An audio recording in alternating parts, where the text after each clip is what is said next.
Screw New Year's resolutions. I mean, seriously, New Year's resolution, the whole thing sounds so faddish, right? A New Year's resolution is something that's a water cooler conversation that you have and you give it up in February. You go and get that gym membership, you go for the first time, you feel like you've pulled a hamstring the next day, which you probably haven't, you're just a bit stiff, and then you kind of give it all up. Or you're faced with that first challenge of the year, that chocolate bar 3 o'clock in the afternoon, and you just crumble and then it's gone and then you're done for the rest of the year.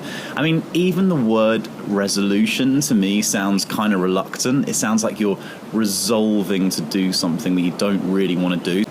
I would much rather make a New Year's action plan, which might sound a little bit cheesy, and if you don't like the sound of that, then you could call it your personal business plan for the year.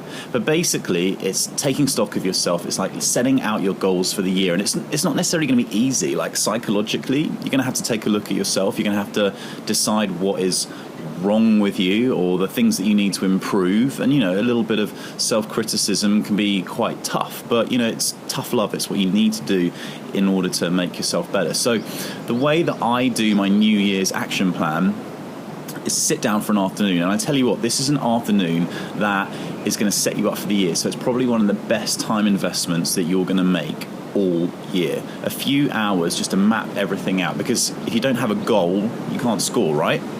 So the way to do it, or the way I do it at least, is I set myself 3 big business goals, and I set myself 3 big personal goals, and I write them all down on a piece of paper. You need to be specific. Don't be vague. You can't just say, I want to get fitter. You should say something like, I want to be able to run 6 kilometers in 30 minutes by August. And that's the thing, you need to be able to measure it so that you know when you're halfway there, you know when you're 3/4 of the way there, you know when you've actually achieved it, and you can celebrate that victory. But you have to make it absolutely specific, and you have to set a deadline as well. Otherwise, like, what is it? You can set the deadline for the end of the year if you want, but set yourself a deadline so that you know that you're on track. Once you've got your 3 business goals and your 3 personal goals laid out, what next? You have to break it down, right? You have to break it down into manageable chunks. The way I do it, again, is I take each goal and I break it down into 5 steps. Because the thing is, the top goal itself is quite a big goal. It's quite chunky. It's quite tough. But if you have 5 goals underneath it, or 5 steps, they're kind of tough as well, but you know how to do them. You know where to start. So let's say I want to be able to run 6 kilometers in 30 minutes by August. So you break it down, and step 1 might be, I am going to commit to go to the gym twice a week.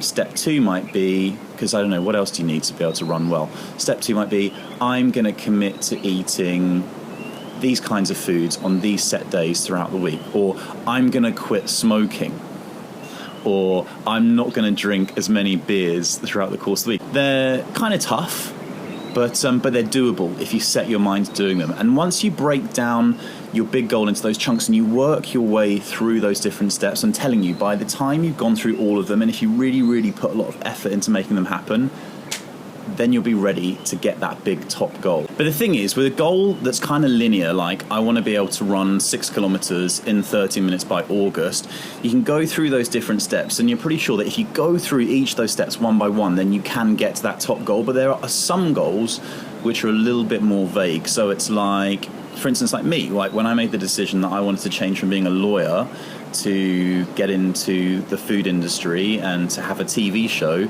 I did this exact same process. I didn't do it in January, I just did it in the middle of the year, and I wrote down on the top of a piece of paper, I want to have a cooking show by this date, and I want to be working in food for the rest of my life. And then I had all of the steps beneath it. Now, I worked through those steps, and at no point was I absolutely sure, even if doing those steps would get me to that top goal, because what the top goal required for me was an opportunity. It was a chance to be able to use everything I'd done in those steps to get the top goal. But luck is when opportunity meets preparation.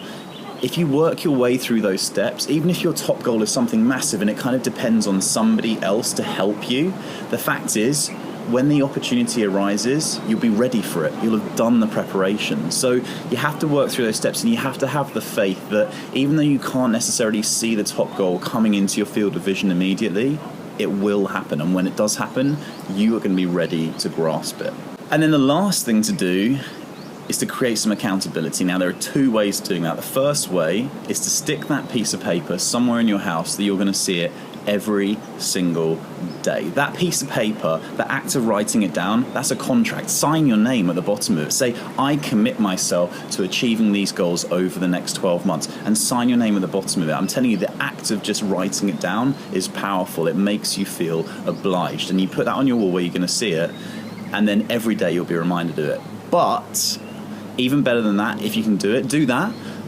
But if you can also give a copy of that piece of paper to one of your friends, or to a mentor, or maybe even to someone who kind of scares you a little bit and who's going to like tell you what to do, even better.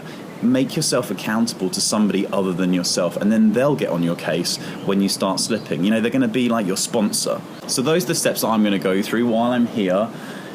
January, kind of like regrouping, mapping out the year ahead. But here's another idea, and this is an idea that Lisa, my yoga teacher, gave me, and it's another fantastic idea, and I think it's kind of fun, and also I think it's something that is really, really powerful, and that's to write yourself another letter. So we already wrote the letter that we burnt on the beach, right? So hopefully those limiting self-beliefs that I was talking about in my last vlog, they got burnt on the beach, and they're in the past now, but I've got to think of the year ahead. So the letter that I'm writing today is a letter to myself that I'll open on the 31st of December of this year. And that letter is going to talk about all the things that I've already achieved. It's going to say, Dear Patrick, congratulations, like you've had the most epic year yet. All of those things that you dreamt and you planned to do at the beginning of the year, you've done them. So you've done this and you've done that. And list out all of the things that you've already achieved, as if you've already achieved them. And then put that letter in an envelope, and quite literally, and I know this sounds a little bit kooky, take it down to the post office, wherever you are, and post that letter to yourself. And when it arrives, don't open it. Just put it somewhere in your house that you can see it, and you know it's waiting there. And again, that letter, hocus pocus aside, is going to act as a piece of accountability, because you know that inside that letter there is the assumption that you've had your best year yet. And I tell you what, that is going to drive you to work hard at those goals which you've also got stuck on the wall. So again, give it a go. Like, what have you got to do? It's going to take you 5 minutes to write a letter. I mean, I know that writing letters is not something like we do anymore. If you want to, I just don't think you can write yourself an email. It doesn't seem quite as powerful. So write yourself that letter, take 5 minutes, take it down to the post office and send it. And let's make this year the freaking best year we've had yet. So that's my second vlog. I hope that you like it. I hope that you found it kind of useful. As I said, for me, it's a bit of a stretch to even start doing these vlogs, because I wasn't entirely sure anyone would really be interested in the things that I've got to say, but I'm kind of enjoying the process. So hopefully you are too. If there's anything you'd like to see more of, let me know. Let me know in the comments below, and I'll catch you next time.